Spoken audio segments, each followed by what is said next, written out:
Yo tout le monde les gars, c'est Jig, j'espère que vous allez bien. Aujourd'hui pour une nouvelle vidéo. C'est le deuxième épisode du Mercato Parfait. Et comme vous l'avez vu dans le titre, aujourd'hui on va faire le Mercato Parfait de l'Olympique de Marseille. C'est tout simplement le club qui a reçu le plus de likes dans le dernier épisode. Et franchement ça me déplaît pas du tout de faire ce Mercato Parfait. Parce que pour ceux qui ne le savent pas, je supporte l'Olympique de Marseille en France. Et je pense que dans cette chaîne aussi, parmi vous, il y a pas mal de supporters marseillais. Donc je pense que cette vidéo va intéresser pas mal de monde. Et on va pas mal se régaler aujourd'hui. Donc si t'as des petites idées de club pour le prochain épisode, n'hésite pas à les mettre en commentaire, à liker la vidéo, ça me ferait plaisir. Et n'hésitez pas les Marseillais à liker en masse cette vidéo pour voir j'ai combien de Marseillais sur la chaîne, ça me ferait super plaisir. Comme d'habitude dans le Mercato Parfait, je vais d'abord vous présenter l'historique des transferts pour montrer un petit peu le joueur que j'ai acheté, que j'ai vendu, que j'ai prêté. Et ensuite je vous montrerai les deux équipes que j'ai concoctées pour faire la meilleure saison possible avec l'Olympique de Marseille dès le premier Mercato. Et je vais vous montrer un petit peu aussi quelques galères que j'ai eu dans ce Mercato Parfait parce que c'était vraiment pas facile. Bon, on va d'abord commencer par l'historique des transferts, c'est ce qui vous intéresse le plus. Et on va commencer par la première recrue, c'est Alexander Arnold, le jeune anglais qui joue à Liverpool. Alors lui j'ai eu la petite idée de le recruter parce que c'est vrai qu'en défenseur droit à Marseille il n'y a que Sakai et Bounassa, même si c'est pas un défenseur droit de métier.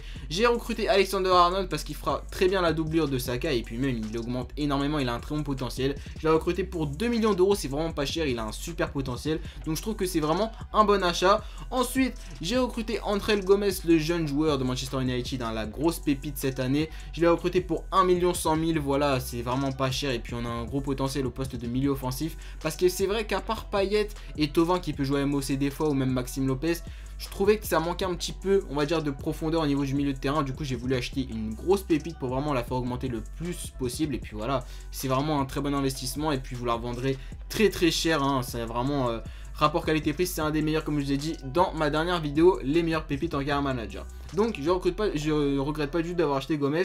Le prochain joueur c'est tout simplement Bueno qui joue au FC Barcelone. Donc c'est la deuxième équipe du Barça, la réserve, on va dire ça comme ça. C'est un joueur qui peut jouer défenseur central et milieu défensif. C'est pour ça que je l'aime beaucoup parce qu'il est très polyvalent. Et c'est vrai qu'au niveau des milieux défensifs à Marseille, il y a, on va dire, Luis Gustavo, Zambo Anguissa, Camara et Bueno qui peut faire, on va dire, la rotation. Je l'ai acheté pour 2 650 000, c'est pas très cher, il a un très gros potentiel aussi, il a 66 de général je crois. Donc vraiment pas mal du tout, et puis surtout il est très polyvalent, il peut jouer à plusieurs postes. Et voilà, il sera dans la rotation du milieu de terrain et de la défense centrale, c'est ça que je trouve vraiment pas mal. L'autre joueur que j'ai vendu c'est tout simplement Rolando. Voilà, fallait faire de la place à Bueno, j'ai préféré vendre Rolando. Tout le monde sait que c'est un joueur extrêmement lent, voilà, tout le monde se fout de sa gueule, hein, on va pas se mentir. Donc j'ai préféré le vendre, voilà, il rend quelques services. Mais à un moment, quand vous pouvez le vendre 3 750 000 à un club de première ligue, faut pas hésiter tout simplement. L'autre joueur que j'ai vendu c'est tout simplement Escales ou Escal comme vous l'appelez, comme vous voulez. Je l'ai vendu à Quevilly, donc voilà, je l'ai vendu 400 000, c'est un petit peu pour dégraisser. On va pas non plus tergiverser sur ce cas là, on s'en fout tous un petit peu. Et la grosse recrue, parce qu'il faut rappeler quand même qu'avec l'OM on n'a que 14 millions de budget. Alors c'est vrai qu'on parle de OM Champions Project, certes voilà ils ont déjà fait des recrues comme Gustavo, comme Mitroglou, etc. etc. Mais on se retrouve n'empêche avec pas beaucoup de budget pour l'Olympique de Marseille dès le début du mercato. Donc il faut faire des choix intelligents. J'avais pensé à pas mal de buteurs. J'avais pensé à Kevin Gamero, à surtout Cédric Bakambu que je voulais recruter mais ça coûte beaucoup trop cher. Et tout simplement le joueur auquel j'ai pensé, tout simplement Eduardo Vargas, qui avait été déjà cité du côté de Marseille quand il y avait Bielsa. Du coup je l'ai pris, j'ai fait sauter sa clause libératoire qui était de 13 millions. Voilà, c'est un joueur qui a 27 ans, il peut encore augmenter un petit peu mais pas beaucoup. Il a 75 ou 77 de général, je me rappelle plus trop. Mais bref, il est rapide, technique, c'est tout ce que je recherche moi. Après je sais qu'il y en a qui préfèrent d'autres types de joueurs, mais moi j'ai préféré Vargas. Et tout simplement la galère que j'ai rencontrée durant ce mercato, c'est que vous savez que voilà, Mitroglou je suis pas trop fan, je vais pas vous mentir, Mitroglou je suis vraiment pas fan. Du coup j'ai essayé de le refourguer dans chaque échange, hein. Voilà, j'ai essayé avec Bakambu, avec Werner, Dolberg, etc. Je faisais tout simplement Mitroglou plus des sous, mais ils étaient jamais d'accord. Vraiment personne ne voulait Mitroglou, même d'autres joueurs. C'est ça que je trouve un petit peu dommage sur ce FIFA, c'est que tout simplement quand tu veux refourguer un joueur dans l'échange, il te demande toujours un autre poste, hein. Par exemple Mitroglou c'est un attaquant, bah quand je demandais pour Bakambu il me disait un arrière droit, alors que voilà, ça remplaçait poste pour poste, c'était plutôt utile.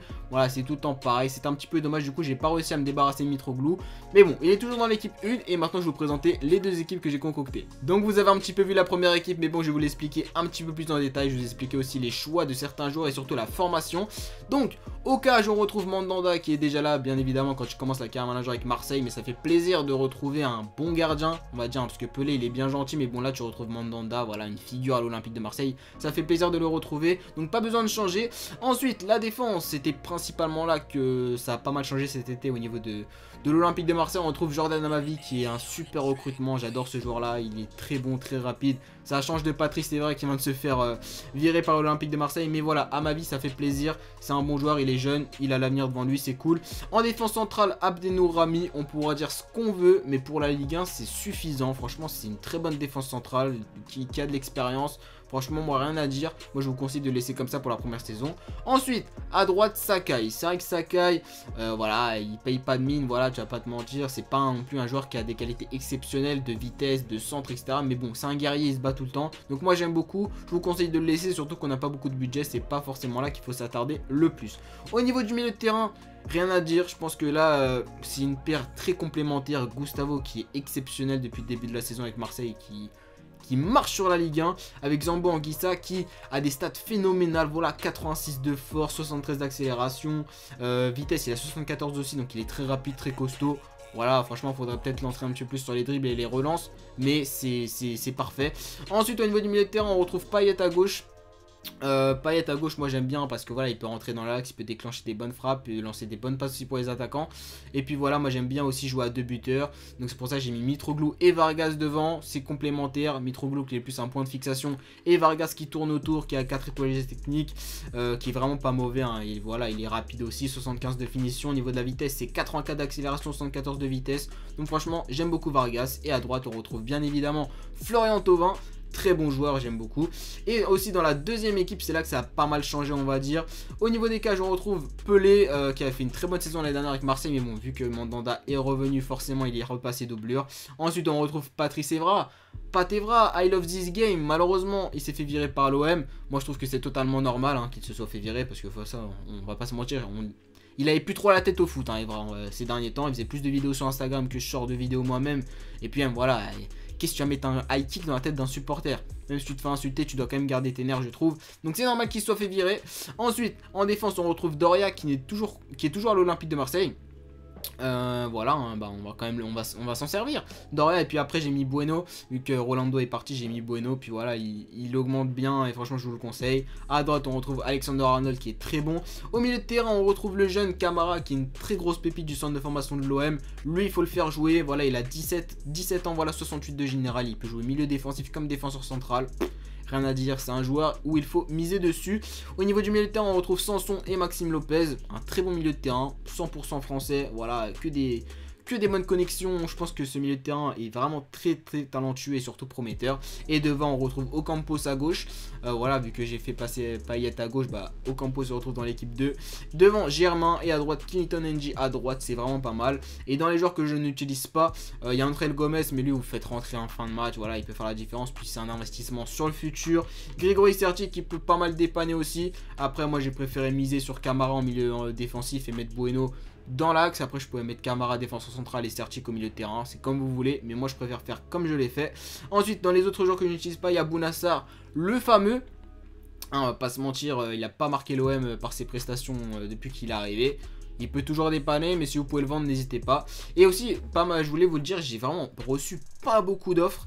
J'ai vendu Rolando et Escales ou Escal, mais j'aurais bien voulu vendre par exemple Bounassar, Bedimo que je n'utilise pas, même voilà, des joueurs comme Sertic, j'aurais pu les vendre aussi. Je n'ai pas reçu beaucoup d'offres, c'est un petit peu dommage. Et d'autres joueurs pardon, que je n'utilise pas, comme Nlate, Andonian, Sari, qui est pas mal. Moi je vous conseille de le prêter, c'est un jeune joueur, il a 18 ans, 64 de général. Vous pouvez le faire progresser, mais voilà. Pourquoi pas des offres de prêt, mais j'ai pas reçu grand chose. Et c'était un petit peu tout. Donc voilà, je vous rappelle un petit peu les deux équipes. Je vous remonte l'équipe 1 et après je vous remonte l'équipe 2. Donc voilà, l'équipe 1 elle est ici et l'équipe 2 elle est là. Franchement je pense que pour la Ligue 1 ça peut très bien faire l'affaire. Faut pas oublier aussi qu'il y a la Ligue Europa avec Marseille. Faudra faire tourner. Et je pense que même l'équipe 2 est plutôt compétitive. Après voilà, vous n'allez pas gagner l'Europa League, ça va être compliqué. Mais voilà, il y a pas mal de bons joueurs qui vont augmenter au fur et à mesure des saisons. Et vous allez pouvoir vous faire plaisir. Et c'est le but, on est sur FIFA, c'est un jeu vidéo, faut se faire plaisir. En tout cas les mecs, j'espère que vous avez kiffé cette vidéo. Si c'est le cas, n'hésitez pas à liker en masse tous les Marseillais, je compte sur vous, à partager même, ça pourrait me faire plaisir. Voilà, n'hésitez pas à commenter, partager, à mettre d'autres clubs dans les commentaires pour le prochain épisode.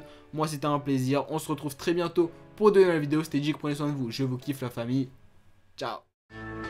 Let me see you put 'em up, reach the sky, touch the stars up above, cause it's one time for the underdog, one time for the underdog.